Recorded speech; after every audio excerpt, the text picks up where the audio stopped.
Hello everyone, कैसे हैं आप लोग। आज का सेशन क्लास 12 हिस्ट्री का होने वाला है 2024-25 वालों का। अगर आपने हिस्ट्री का सिलेबस नहीं देखा है तो देख सकते हैं, डिस्क्रिप्शन में इसका आपको लिंक मिल जाएगा।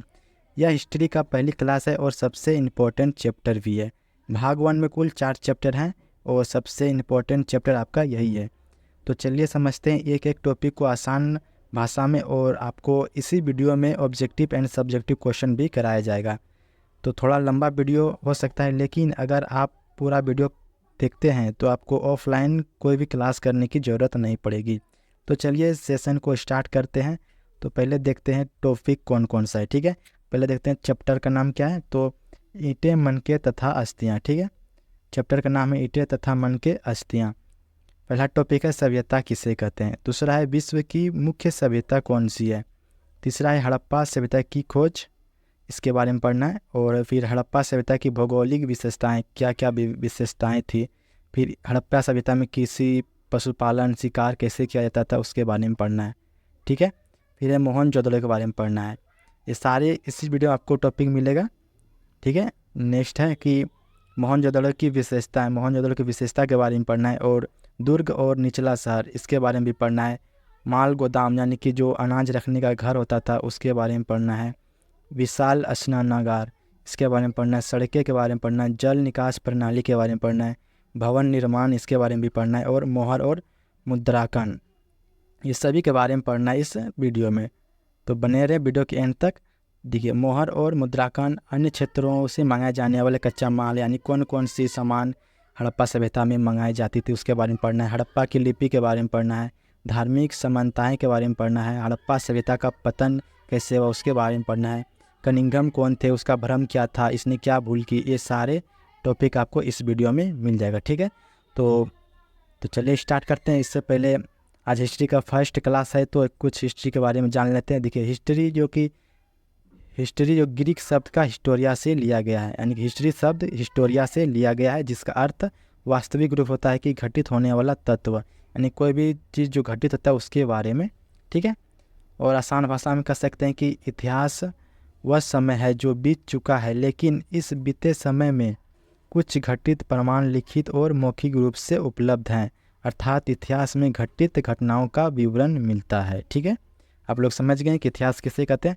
तो आपको ये भी पता होगा कि इतिहास का जनक यानी कि फादर ऑफ हिस्ट्री किसे कहा जाता है। आपको पता है तो कमेंट करके बता दीजिए। ओके, देखिए यहाँ से आपका टॉपिक स्टार्ट होता है कि सभ्यता किसे कहते हैं। ठीक है, देखिए सभ्यता किसे कहते हैं। देखिए, लोगों का एक ऐसा समूह को सभ्यता कहा जाता है जिसके रहन सहन, जीवन के तरीके, विचार धाराएं और सामान्य विशेष हो, यानी कि इसके रहने सहने का तरीका कुछ विशेष हो, कुछ अलग हो, उसी को क्या कहते हैं, सभ्यता कहते हैं। ठीक है, नेक्स्ट है, देखिए विश्व की मुख्य सभ्यताएं। विश्व में कौन कौन सी मुख्य सभ्यताएं हैं, प्राचीन सभ्यताएं हैं, उसके बारे में। ठीक है, देखिए 1920 से पहले ऐसा माना जाता था कि मिस्र की सभ्यता, जो कि मेसोपोटामिया की सभ्यता और चीन की सभ्यता विश्व की सबसे पुरानी सभ्यताओं में से एक है। परंतु फिर हड़प्पा सभ्यता की खोज हुई और तब यह भी विश्व की सबसे पुरानी सभ्यताओं में से एक बन गई। ठीक है, यानी पहले 3 सभ्यता थी, अब ये 4 सभ्यता, लगभग 4 सभ्यता को माना जाता है विश्व की सबसे पुरानी सभ्यता। अगर आपको क्वेश्चन आए कि विश्व की प्रमुख सभ्यताएं को लिखें, पुरानी सभ्यताएं, तो आप लिख सकते हैं, पहला लिख सकते हैं कि मेसोपोटामिया सभ्यता, दूसरा चीन की सभ्यता, और हड़प्पा सभ्यता भी लिख सकते हैं, और एक लिख सकते हैं मिस्र की सभ्यता। यानी कि ये 4 आप लिख लेंगे तो आपको पूरा नंबर दिया जाएगा। ठीक है, देखिए नेक्स्ट टॉपिक है, नेक्स्ट है हड़प्पा सभ्यता की खोज। ठीक है, देखिए आज से लगभग 160 साल पहले सन 1856 में पंजाब, जो कि वर्तमान में पाकिस्तान में है, रेलवे लाइन बिछाने का कार्य चल रहे थे। यानी कि जो रेलवे का जो आविष्कार हुआ था 1853 में हुआ था, और 1856 में रेल के यानी कि लाइन बिछने के काम चल रहे थे, जो कि अभी पाकिस्तान में है, पंजाब। ठीक है, तो उन स्थानों पर खुदाई की जा रही थी, और इसी दौरान लोगों को कुछ पुरानी ईंटें एवं अवशेष मिले, कुछ ईंटा और अवशेष, कुछ सामान मिले पुरानी, लेकिन उस समय यह लोग नहीं समझ पाए। ठीक है, यानी कि उस समय के लोग नहीं समझ पाए कि इनका क्या महत्व है, और रेल की पटरी बिछाने के कार्य को जारी रखा गया। उस समय इनको छोड़ दिया गया, ठीक है।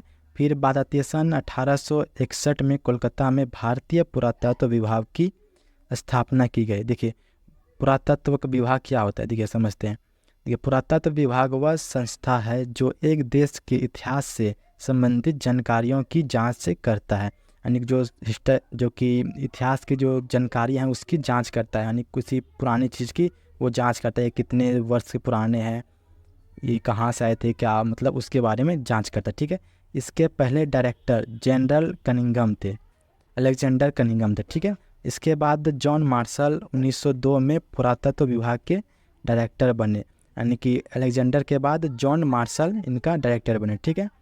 इन्हीं के दौर में हड़प्पा सभ्यता की खोज की गई। सन 1921 में जॉन मार्शल के नेतृत्व में दयाराम साहनी द्वारा हड़प्पा सभ्यता की खोज की गई, ठीक है। यानी कि आपको बोलेगा हड़प्पा सभ्यता की खोज किसने की, तो दयाराम साहनी ने। किसके नेतृत्व में, तो जॉन मार्शल के नेतृत्व में। कब, 1921 ईस्वी में। ओके, नेक्स्ट टॉपिक है, देखिए हड़प्पा सभ्यता को अलग अलग नामों से जाना जाता है। देखिए हड़प्पा सभ्यता को किन किन नामों से जाना जाता है, ये सब आपको क्वेश्चन आएगा, ठीक है। अब इसीलिए आप लोग कॉपी में नोट करते चले, जितना भी टॉपिक है सभी सभी इम्पोर्टेंट है। अगर आपने यह क्लास पूरा कर लिया और ये नोट बना लिए तो समझिए आपको कोई ऑफलाइन क्लास करने की ज़रूरत नहीं पड़ेगी, ठीक है। तो देखिए हड़प्पा को किन किन नामों से जानते हैं, ठीक है। पहला हड़प्पा सभ्यता। इस सभ्यता को हड़प्पा सभ्यता इसलिए कहा जाता है क्योंकि हड़प्पा नामक स्थान पर खुदाई शुरू की गई थी, यानी सबसे पहले खुदाई हड़प्पा नामक स्थान पर की गई थी, इसीलिए हड़प्पा सभ्यता कहते हैं, ठीक है। और दूसरा है सिंधु घाटी सभ्यता। इस सभ्यता को सिंधु घाटी सभ्यता कहा जाता है क्योंकि सिंधु नदी के किनारे बसा था। और यह भी क्वेश्चन आएगा कि हड़प्पा सभ्यता को सिंधु घाटी सभ्यता क्यों कहा जाता है, तो क्योंकि जो हड़प्पा सभ्यता था वो सिंधु नदी के किनारे बसा था, इसीलिए इसको सिंधु सभ्यता के नाम से भी जानते हैं, ठीक है। और एक है तीसरा है कि कांस्य युग सभ्यता। इसको कांस्य युग की सभ्यता भी कहा जाता है, ठीक है। तो इस सभ्यता को कांस्य युग सभ्यता इसलिए कहा जाता है क्योंकि इन्होंने तांबे में टीन मिलाकर कांसा की खोज की, यानी कि कांसा की खोज कब हुई थी, तो हड़प्पा सभ्यता में हो गई थी, ठीक है। और ये कांसा कैसे बनता है, तो तांबा और टीन मिला के कांसा बनाया जाता है, जो कि हम लोग बर्तन के रूप में अपने घर में देखे होंगे, बर्तन होता है कांसा का, उसी को कहते हैं, ठीक है। देखिए नेक्स्ट पॉइंट है, नेक्स्ट है कि हड़प्पा सभ्यता की भौगोलिक विशेषताएं। देखिए उसका भौगोलिक के बारे में जानते हैं, ठीक है। तो क्षेत्रफल लगभग 12,99,600 वर्ग किलोमीटर में फैला था हड़प्पा, ठीक है। वर्तमान में देखें तो यह सभ्यता अफगानिस्तान, पाकिस्तान से होती हुई भारत में जम्मू कश्मीर से गुजरात और मध्य प्रदेश के कुछ हिस्सों तक फैली हुई है। यानी हड़प्पा सभ्यता कहाँ कहाँ फैली हुई है, इनके बारे में आप लिख लेंगे आराम से, ठीक है ना। तो ये सब आप नोट करते चलिए हमारे माने तो, ठीक है। नेक्स्ट है, देखिए इस सभ्यता को त्रिभुजाकार वाली सभ्यता भी कहा जाता है, त्रिभुजाकार वाली सभ्यता भी कहा जाता है क्योंकि यह त्रिभुजाकार क्षेत्र में फैली हुई थी।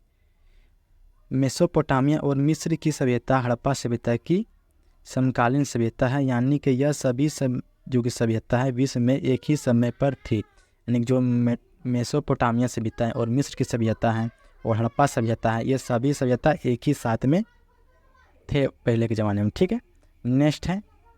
नेक्स्ट पॉइंट है कि हड़प्पा सभ्यता का काल 2600 ईसा पूर्व से 1900 ईसा पूर्व तक माना जाता है, यानी कि पहले घटा जाता था, ठीक है। पहले 2600 से 1900, अब ईसा पूर्व में क्या होता है कि ऊपर से नीचे आता है और ईस्वी में नीचे से ऊपर जाता है, ठीक है। अब समझते हैं कि हड़प्पा सभ्यता में कृषि किस तरह होते थे।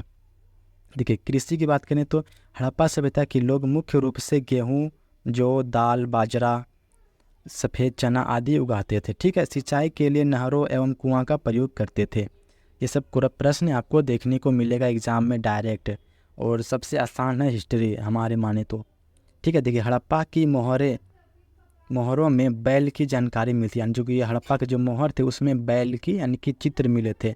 अनुमान लगाया जाता है कि हड़प्पा के लोग जो कि खेत जोतने के लिए बैल का प्रयोग करते होंगे, ठीक है।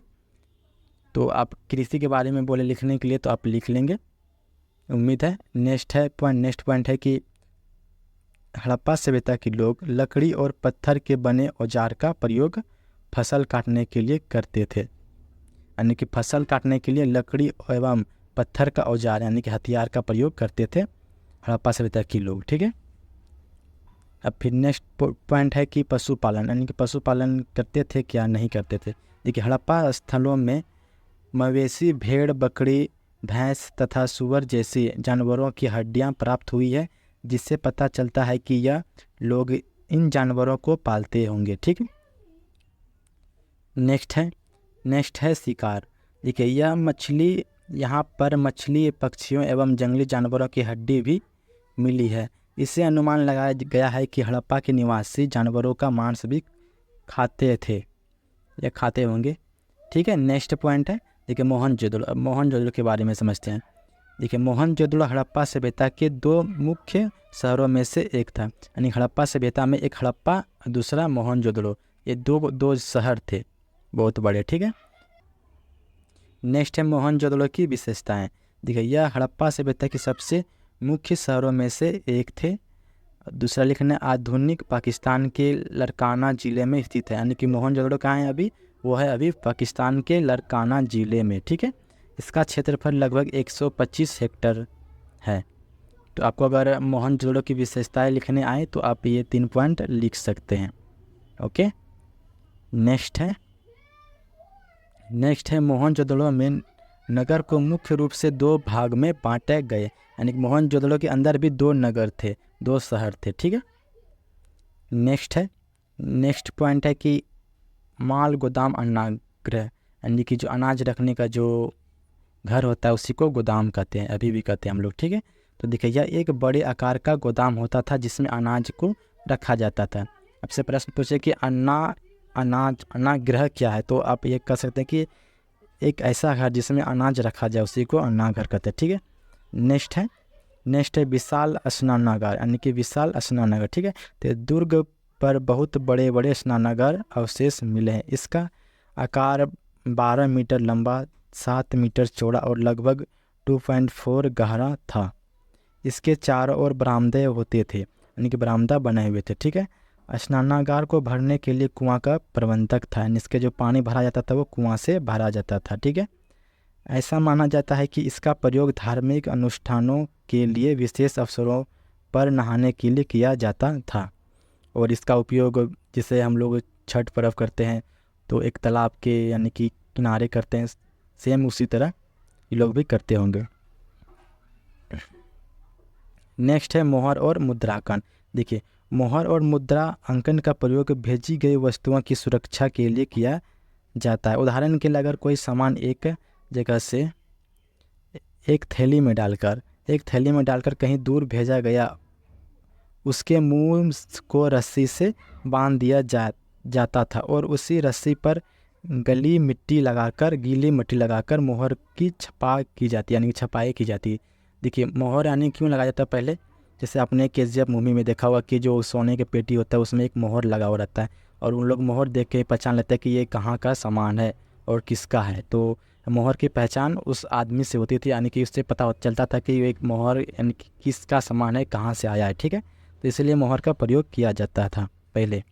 ठीक है, उस मोहर की छाप में कोई परिवर्तन आए तो यह सामान के साथ छेड़छाड़ को दर्शाता था। साथ ही साथ भेजी जाने वाली पहचान का पता भी चलता था, यानी कि किसने भेजा ये मोहर से पता चलता था। ठीक है, नेक्स्ट टॉपिक है अन्य क्षेत्रों से मंगाए जाने वाले कच्चा माल, यानी कौन कौन सी यानी कि सामान मंगाई जाती थी हड़प्पा सभ्यता में। देखिए नागेश्वर और बालाकोटा से शंख, लोथल से कर्नियल पत्थर और गुजरात से सेलखड़ी एवं राजस्थान से खेतहरी तांबा मंगाए जाते थे। ठीक है, नेक्स्ट है हड़प्पा लिपि।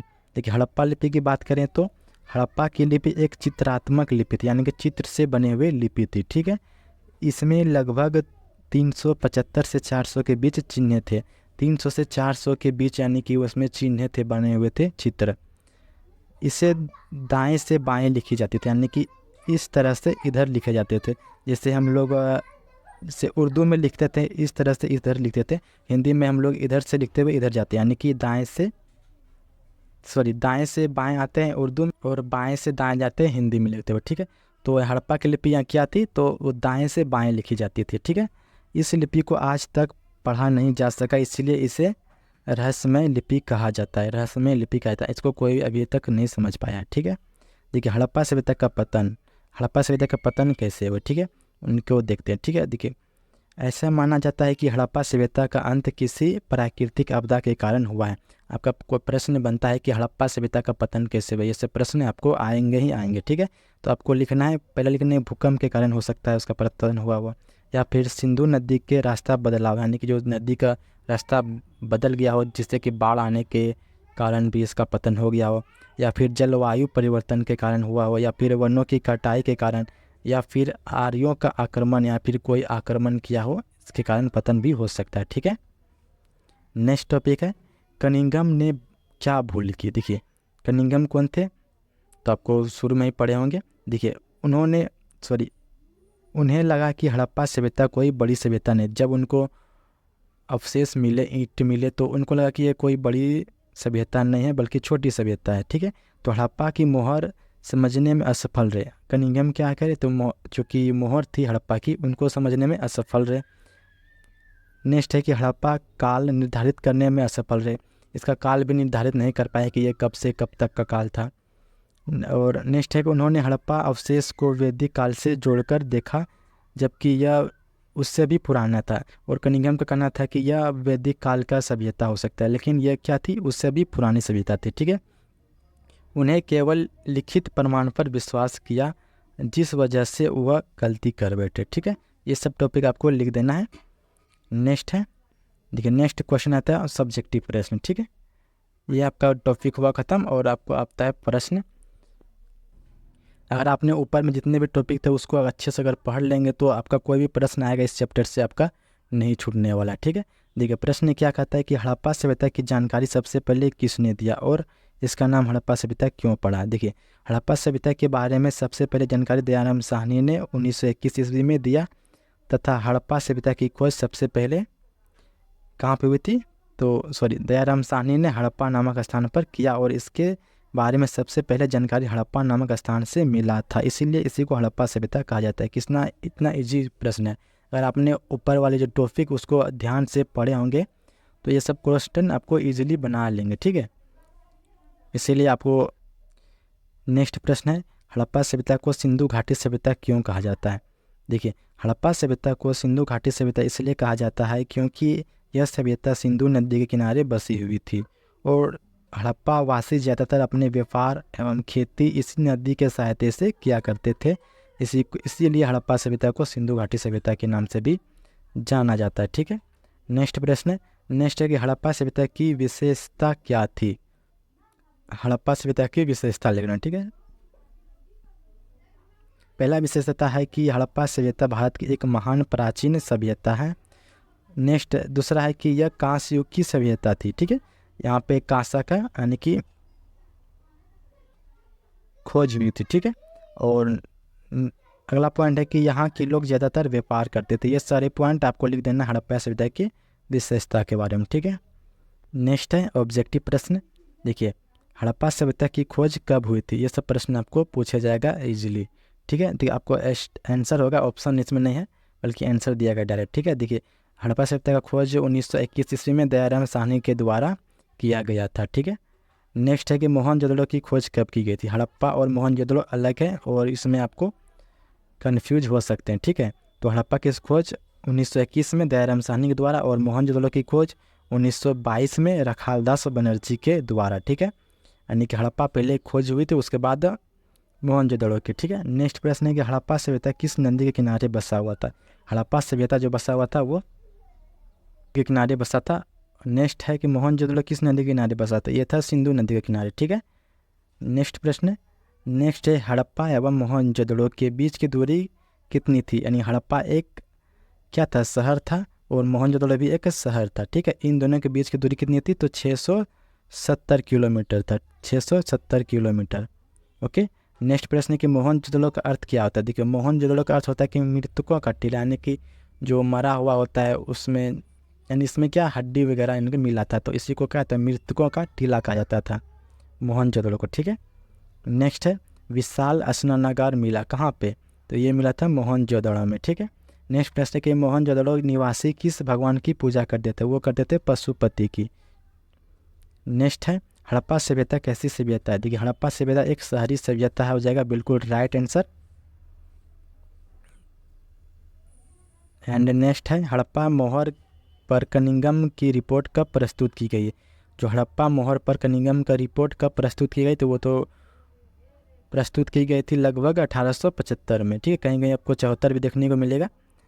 नेक्स्ट है मोहनजोदड़ो किस भाषा का शब्द है? मोहनजोदड़ो किस भाषा का शब्द है? तो इसका राइट आंसर हो जाएगा सिंध भाषा का, ठीक है। नेक्स्ट प्रश्न है कि सिंधु घाटी सभ्यता में हल का प्रमाण कहाँ से मिले हैं? तो वही सिंधु घाटी का सभ्यता में हल का प्रमाण मिले हैं वो कालीबंगाल राजस्थान से मिले हैं, ठीक है, जो कालीबंगाल में कहाँ है? राजस्थान में स्थित है। नेक्स्ट है सिंधु घाटी के लोग को किस धातु का ज्ञान नहीं था? ये बहुत बार क्वेश्चन में आया हुआ है एग्जाम में, ठीक है, हमारे टाइम में भी ये प्रश्न आया था, तो लोहा हो जाएगा इसका राइट आंसर। नेक्स्ट है हड़प्पा सभ्यता का सबसे बड़ा शहर मोहनजोदाड़ो, ये भी आपको पूछा जाएगा, यानी हड़प्पा सभ्यता का सबसे बड़ा नगर कौन सा है, शहर कौन सा था? तो मोहनजोदाड़ो था, ठीक है। आज के लिए इतना ही।